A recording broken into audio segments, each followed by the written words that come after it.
जय जगन्नाथ सांग माने माई यूट्यूब कुकिंग चैनल को स्वागत। आज मु गोटे रेसिपी नहीं आसी रेसिपी नाटा हूँ ये देसी पोटल कषा। आपण मैंने बनई ना केबे ना बनई नाहंती ताहले एबे ही ट्राई करंतु। देसी पोटल सरिबा आगरु थरे एमती ही बनातु आ खातु आ कमेंट माध्यम रे जणातु। चलतु एबे देसी पोटल रेसिपी मु केमती कौन करछि आपण सहित शेयर करी। आउ हाँ शेयर कला पूर्वर मो चैनल को जदि नुआ आछंती ताहले सब्सक्राइब करदेबे आ वीडियोटा जदि भल लागे बहुत मात्रा रे शेयर करदेबे। एबे चलंतु आमे रेसिपी स्टार्ट करिबा। रेसिपी पे मु एठी नेछि 4टी पोटल नेछि देखंतु आ एठी 2टा आलू भी नेछि।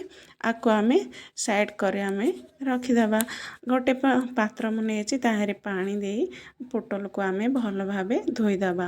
मन रखिबे पोटल एमती सदा बेले गोटा ही धोइबे काटिगिरी केबे धोइबेनी।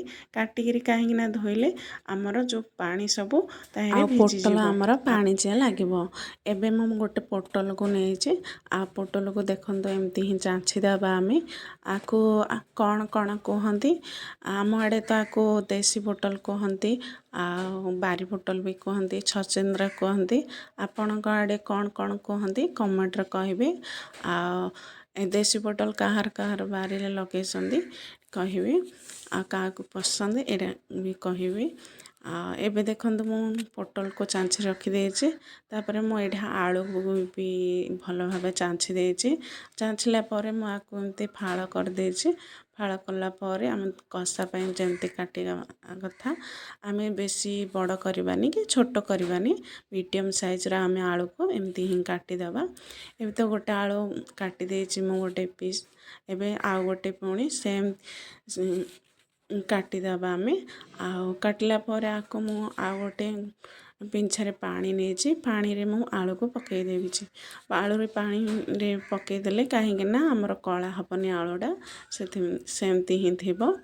आ एबे पोटलर दी साइड मु काट देछि। काटी देला परे देखंतु मु एमती ही शेप दे पोटल को काटिछि। आपण चाहिले मु आलू जेमती काटिले सेमती ही काटिबे सांग माने।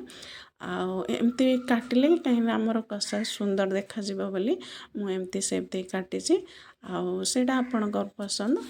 एबे ए सब पोटल को आमे एमती सबू सेम एमती साइज रे एमती काटी देबा। एबे देखो सबू मु पोटल आलू को गोटे साइज रे काटी देछि। गोटे प्लेट रो काट देछि।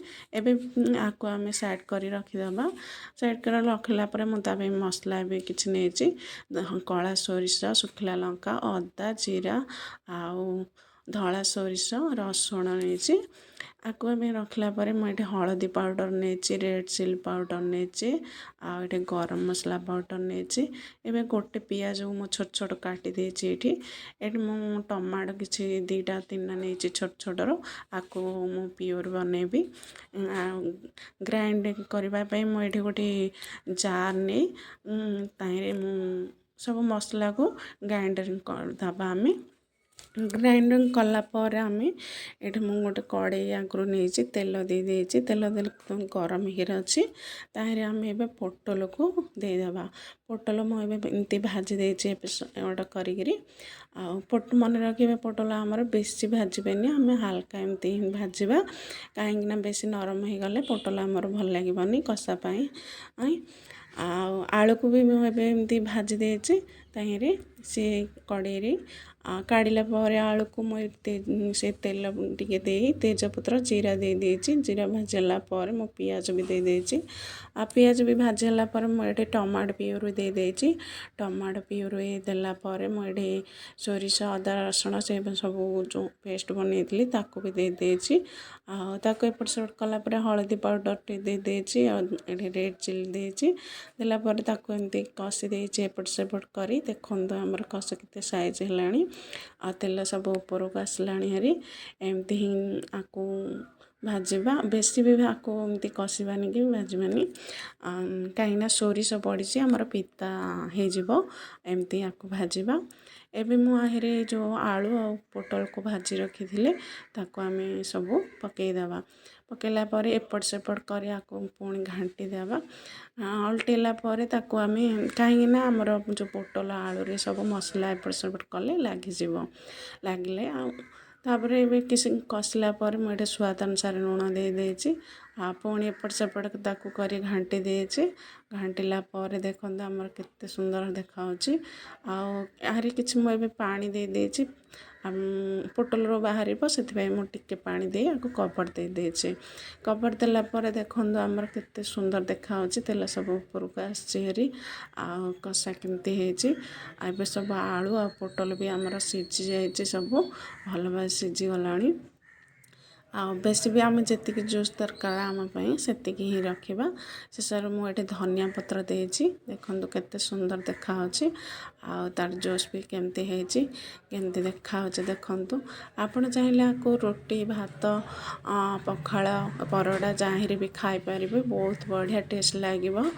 ଆଉ ସୁପର୍ ପୁରା ଟେଷ୍ଟ ଲାଗିବ। ଥରେ ଏମିତି ଟ୍ରାଏ କରନ୍ତୁ, ବନାନ୍ତୁ, ଆଉ ଘର ଲୋକଙ୍କୁ ବି ଦିଅନ୍ତୁ। ଆଉ କେମିତି କ'ଣ ଲାଗିଲା କମେଣ୍ଟ ମାଧ୍ୟମରେ ଜଣାନ୍ତୁ। ଆଉ ହଁ, କୋଉଠୁ ଦେଖୁଛନ୍ତି ମୋ ଚ୍ୟାନେଲ୍କୁ କମେଣ୍ଟରେ କହିବେ, କାହିଁକିନା ମୁଁ ଆପଣମାନଙ୍କୁ ଧନ୍ୟବାଦ ଦେଇପାରିବି। ଆଉ ମୋ ଚ୍ୟାନେଲ୍ କୋଉଠି ପହଞ୍ଚିଲା ମୁଁ ଜାଣିପାରିବି। ଏବେ ତ ଦେଖନ୍ତୁ ଆମର ପୋଟଳ କଷାଟା କେତେ ସୁନ୍ଦର ହେଇଯାଇଛି। ଆକୁ ମୁଁ ଏବେ ନେଇ ଗୋଟେ ପ୍ଲେଟ୍ରେ ସର୍ଭ କରିଦେଇଛି। ଆଉ କିଛି ଧନିଆ ପତ୍ର ଦେଇ ଗାର୍ନିସ୍ କରିଦେଇଛି। କଲା ପରେ ମୁଁ ଦେଖନ୍ତୁ କେତେ ବଢ଼ିଆ ସୁନ୍ଦର ଦେଖାହେଉଛି। ଆଉ ଏମିତି ଥରେ ଘରେ ବନାନ୍ତୁ, ଖାଆନ୍ତୁ। କେମିତି କ'ଣ ଲାଗିଲା କମେଣ୍ଟ ମାଧ୍ୟମରେ ଜଣାନ୍ତୁ।